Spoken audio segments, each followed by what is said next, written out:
우리 지나온 사람은 우리 하나님의 은혜가 아닌 것이 없습니다. 그 은혜를 늘 기억하고 2025년을 또 열어가시기를 바랍니다. 참 힘들고 어려운 한 해를 보냈지만은 2024년 마지막 주를 지키게 하신 하나님께 감사와 영광을 올립니다. 더 나은 삶이라고 하는 제목으로 말씀 선포하겠습니다. 전도서는 인생이 얼마나 더듬는지를 노래하는 내용이 많이 기록되어 있습니다. 해 아래 모든 것이 헛되도다, 해 아래 새 것이 없다 라고 하는 말씀이 무수히 등장합니다. 하지만 결국에 가서는 창조주 하나님을 기억하고 경외하고 사는 삶을 노래하고 있습니다. 자, 오늘 본문인 전도서 7장의 내용은 이처럼 더듬는 인생 가운데 오늘보다 내일이 좀 더 나은 삶의 방식이 무엇인가를 잠언 형식으로 말씀하고 있습니다. 자, 첫째, 과거에 매이지 않아야 합니다. 10절입니다. 옛날이 오늘보다 나은 것이 어찌 믿냐 하지 말라. 이렇게 묻는 것은 지혜가 아니니라. 자, 더 나은 삶이 되려면은 옛날이 오늘보다 나았다. 자, 그 말 하지 말랍니다. 자, 이건 굉장히 중요한 말씀입니다. 자꾸 옛날 이야기를 하는 거죠. 옛날이 오늘보다 나았다, 옛날이 더 좋았다. 이 말이 왜 어리석었냐 하면은 지금 내가 하나님의 은혜 가운데 살아가지 못한다고 하는 방정이기 때문에 그렇습니다. 과거도 중요합니다. 하나님의 은혜를 뜨겁게 경험할 때가 있었습니다. 하지만 늘 그때만 그리워한다면 그것 큰 문제입니다. 여러분, 옛날이나 지금이나 하나님께서 한결같이 선하시고 한결같은 은혜를 풍성히 누리도록 해주셨음을 우리는 기억하셔야 합니다. 자, 그리고 우리 성도들은 언제나 과거보다 미래에 더 선하고 더 기쁘고 더 큰 은혜를 누릴 수 있도록 하심을 기억하셔야 됩니다. 왜 그런 줄 아십니까? 우리 미래는 영원한 천국이 보장되어 있기 때문에 그렇습니다. 예비되어 있습니다. 천국은 과거 어떤 은혜로운 상황보다도 비교할 수 없는 그런 천국입니다. 오늘 2024년 마지막 주일을 드리며 각오를 새롭게 해야 할 것은 과거에 매이지 않아야 합니다. 과거의 일들만 생각하고 오늘의 은혜를 바라보지 못한다면 이것은 지혜가 아닙니다. 어리석은 것이라 했습니다. 사랑하는 여러분, 오늘 또 한결같은 은혜를 베푸신 하나님께서 매일매일 새롭게 은혜를 베푸시기에 오늘이 더 행복하다, 내일이 더 복되다, 미래는 더 기쁘다 말할 수 있는 것입니다. 예레미야 애가 3장 22절에서 25절 말씀입니다. 여호와의 인자와 긍휼이 무궁하심으로 우리가 진멸되지 아니함이니이다. 이것들이 아침마다 새로우니 주의 성실하심이 크시도소이다. 내 심령에 이르기를 여호와는 나의 기업이시니 그러므로 내가 그를 바라리라 하도다. 기다리는 자들에게나 구하는 영혼들에게 여호와는 선하시도다. 자, 역사상 가장 이스라엘이 암울했던 시대에 섰던 자기 바로 예레미야 애가입니다. 이스라엘이 절망한 상황에서 예레미야는 애가 절망의 노래, 통곡의 아픔의 노래를 불렀습니다. 하지만 그 절망의 상황에서도 예레미야는 미래를 바라보았습니다. 흘러가는 시간 속에서 인자와 긍휼을 무궁하게 베푸심을 알고 그 은혜가 아침마다 새롭다 고백했습니다.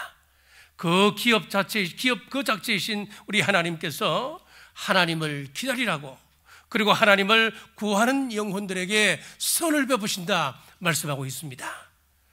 지금 우리나라는 참 불안합니다. 트럼프 취임 전까지 한국이 계속해서 이 불안한 상황을 해소하지 못한다면 주한미군을 일본으로 빼낼 수 있다라고 하는 시나리오가 있습니다. 왜 그러냐면은 이 중국의 극초음속 미사일은 참 막기가 힘듭니다. 극초음속 미사일 앞에 노출되어 있는 주한미군 2만 9천 명의 생명을 보장하지 못하기 때문에 이런 시나리오가 나온다는 거지요. 사랑하는 여러분, 현재 우리나라의 상황이 어떠하든지 우리의 미래가 세상 사람들 보기에는 암울해 보인다 하더라도 우리가 돌아서면 인자와 긍휼이 무궁하신 하나님께서 우리를 멸하지 않으십니다. 여호와는 기업이십니다. 하나님을 기다리고 하나님을 구하는 그 영혼들에게 선을 베푸심을 믿으시기를 바랍니다. 물리 법칙에 엔트로피 법칙과 신트로피 법칙이라고 하는 것이 있습니다. 자, 이 엔트로피 법칙은 무질서도 그렇게 말하기도 합니다. 그래서 엔트로피 증가 법칙 그러면은 무질서도 증가 법칙 그렇게 바꿀 수가 있는 거예요. 삼라만상은 시간이 지나고 나면 엔트로피 증가 법칙에 의해서 정도의 차이가 있을 뿐 다 허물어지고 사라지게끔 되어 있습니다. 나무 가운데 이 주목은 살아서 천년, 죽어서 천년이라고 하는 그런 말을 합니다. 그만큼 단단하다는 이야기입니다. 열대 지역에서는 리그눔 비테 같은 이 나무나 흑당 같은 나무를 보시면은 완전히 대리석과 비슷합니다. 얼마나 단단한지 모릅니다. 밀도가 높다 보니까 그 나무를 물에 던지면은 뜨지 아니하고 그 나무는 가라앉게 되는 것이요. 자, 하지만 아무리 단단한 나무라 하더라도 결국은 사라지게끔 되어 있습니다. 마찬가지로 범죄한 이후에 우리 인간의 몸은 시간이 지날수록 점점 쇠약해지고 결국은 죽음을 맞게 되는 것입니다. 인간이 온갖 지혜를 모아서 굳게 세운 건축물이라 하더라도 시간 속에서 잊혀지고 무너져 내리는 것입니다. 그리스 여행을 다녀오신 분은 아시겠습니다만은 그 옛날 화려하고 아름다웠던 신전들 다 무너져 내리고 겨우 기둥들 몇 개만 세워놓고 있는 것 아니겠습니까? 이것이 바로 엔트로피 증가 법칙이라고 하는 것입니다. 이렇게 엔트로피 법칙은 무질서, 분해, 부패, 고통, 죽음을 향해 나아가는 것입니다. 이와 반대로 신트로피 법칙은 회복의 법칙을 말합니다. 질서가 생깁니다. 응집, 웰빙, 조화, 생명이 더 풍성해지는 것입니다. 자, 가령 사람이 병에 걸렸습니다. 좋은 생활 습관, 운동, 오염되지 아니한 좋은 음식을 먹고 살아간다면 그 몸이 점점 쇠약해지는 것이 아니라 그 몸은 점점 건강해질 수 있다고 하는 것입니다. 이것이 신트로피 법칙입니다.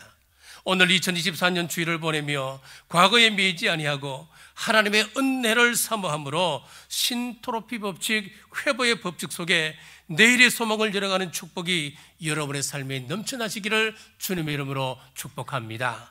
더 나은 삶을 위하여 둘째는 성령님 안에서 인내하셔야 합니다. 8절 보십시오. 일의 끝이 시작보다 낫고 참는 마음이 교만한 마음보다 나으니, 참는 마음이 교만한 마음보다 낫다 그랬습니다. 여기서 참는 마음을 험정역에서는 영 안에서 인내하다 그렇게 번역을 했습니다.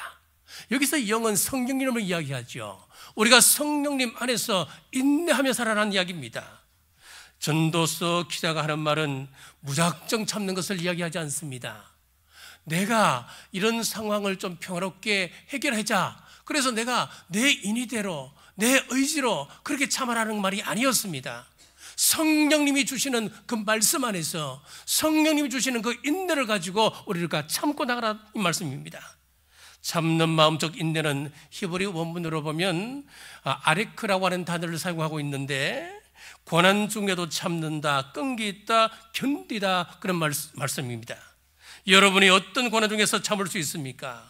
어떻게 고난 중에서 포기하지 않고 끈기 있게 그것을 이겨낼 수 있겠습니까? 성령님 안에서 성령님의 거룩한 인도를 받아야 참고 인내하고 견딜 수 있다고 하는 것입니다. 그러면 미래는 더 나은 삶이 보장됩니다. 천국이 보장됩니다. 데살로니가전서 1장 6절에 보면 또 너희는 많은 환난 가운데서 성령의 기쁨으로 말씀을 받아 우리와 주를 본받은 자가 되었느니라. 성도들이 많은 환난 가운데서도 성령님의 기쁨으로 말씀을 받아 주를 본받는 자가 되었다라고 했습니다. 즉 성령님께서 기쁨을 주시고 성령님께서 우리 주님을 본받게 하도록 인도하신다는 것입니다. 에베소서 6장 13절에서 14절에도 보면은 성령님께서 기업적 천국 구원의 보증이 되신다 그렇게 말씀하고 계셔요. 한번 보겠습니다.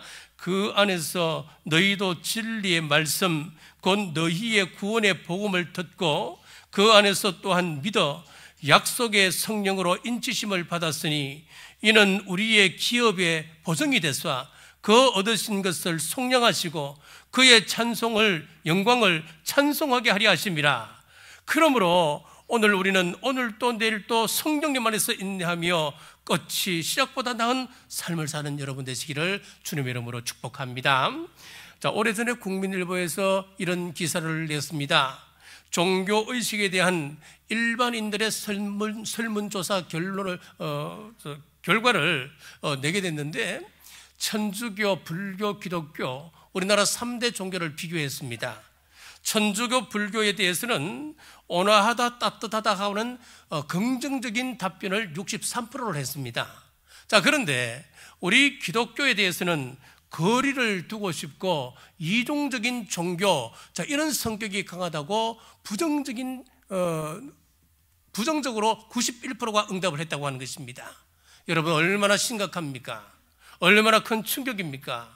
교회가 어떻게 이런 부정적인 이미지를 갖게 되었겠습니까? 그것은 바로 교회가 교회다움을 잃어버렸기 때문입니다. 성도가 성도다움을 잃어버렸기 때문에 그렇습니다. 목사가, 장로가, 집사가 직분에 걸맞는 삶을 잃어버렸기 때문에 이런 결과가 나오는 것입니다. 초대교회는 성령님으로 충만했습니다. 그래서 성령님이 주시는 그 인내 안에서 그는 인내하며 묵묵히 말씀을 지키며 말씀을 전거했습니다. 그리할 때 세상 사람들로부터 그리스도인이라고 하는 별명을 얻게 되었습니다. 여러분, 과거가 아닌 지금 이 시간 성령님의 인도함 받는 것이 유일한 소망의 통로입니다. 성령님의 인도를 받아 예수님의 성품을 닮아가고 천국을 소망하며 묵묵히 인내하며 다시 오실 우리 예수님을 기다리시기를 주님의 이름으로 축복합니다. 셋째, 선한 삶을 살기 위해서는 항상 하나님 말씀 안에 거하여야 합니다. 12절입니다. 지혜의 그늘 아래 있음은 돈의 그늘 아래 있음과 같으나 지혜에 관한 지식이 더 유익함은 지혜가 그 지혜 있는 자를 살리기 때문이라. 자, 여기 지혜라고 하는 것은 두말할 필요도 없이 우리 하나님의 진리의 말씀입니다. 지혜의 그늘 아래 있다라고 하는 말씀은 우리가 늘 말씀 안에 거하는 삶을 이야기합니다. 성경은 돈을 무익한 것으로 말씀하지 않습니다. 돈은 사람들에게 안정감을 주고 또 현재를 안락하게 하는 유익한 것입니다. 돈을 여러분들이 죄악시하시면 안 되는 겁니다. 마찬가지로 말씀도 그렇다는 거예요. 말씀이 사람들 속에 들어가면 확신을 줍니다. 말씀이 그 사람을 지배하게 되면 평안이 그 사람에게 찾아오게 되는 것입니다. 그런데 말씀과 돈의 그 결정적인 차이가 하나 있습니다. 요한복음 1장에 보면 말씀이 육신이 되어 우리 가운데 거하시는 분이 누구라 그랬습니까? 예수 그리스도라 그랬습니다. 자, 그럼 보십시오. 말씀은 예수님이십니다.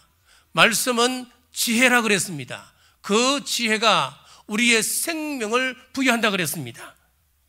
돈이 아무리 유익해도 생명을 줄 수는 없는 것입니다. 죽은 자를 살리지는 못하는 것입니다. 몇 조가 있다 하더라도 생명과 바꿀 수 있습니까?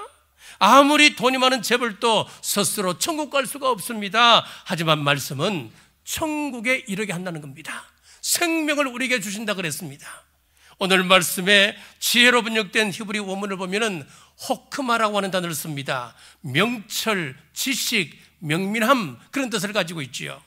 그렇습니다. 우리 하나님의 명철, 우리 하나님의 지식으로 채우셔서 총명하고 민첩하게 하나님의 뜻을 행하도록 하는 지혜가 우리 하나님 말씀 안에 담겨져 있습니다. 그렇습니다. 우리가 지혜의 그늘 아래 살면, 말씀의 인도를 받고 살아가면 과거보다 나은 삶을 살아갈 수 있습니다. 다윗을 보십시오. 그가 다윗이 시편 150편 가운데 반을 지었습니다. 그 가운데 정수라 할 수 있는 시편 23편, 여호와는 나의 목자시니 내가 부족함이 없으리로다 고백했지 않습니까? 다윗이 어떤 상황 속에서 이 시를 지었습니까? 평안한 때였습니까? 아니면 안락한 상황이었습니까? 아니었습니다. 당시 다윗이 처한 상황은 그의 일생일대에 있어서 가장 처참한 상황이었습니다. 내 몸으로 낳았던 내 자식 압살롬이 반란을 일으켰습니다.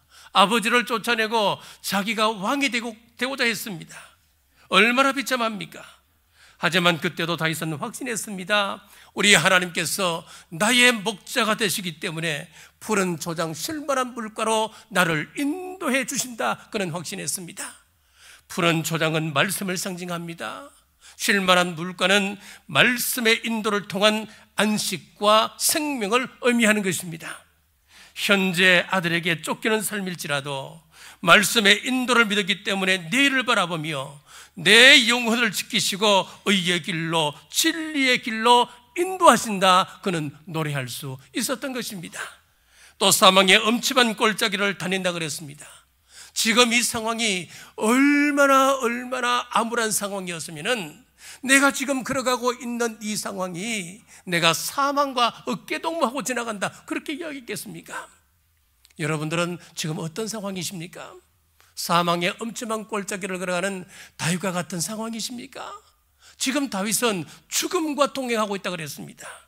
하지만 그러한 상황 속에서도 목자의 지팡이와 막대기가 양들을 보호하듯이 말씀으로 인도하고 나를 보호하고 있다 고백했습니다. 이 고백이 우리의 고백이 되어야 합니다. 우리의 현실은 혼란 그 자체이지만은 눈에 보이는 현실보다 하나님이 우리 위에 들여오시는 말씀의 보호, 그 그늘 안에 거하시기를 간절히 바랍니다. 사랑하는 여러분, 올 한 해를 돌아보십시오.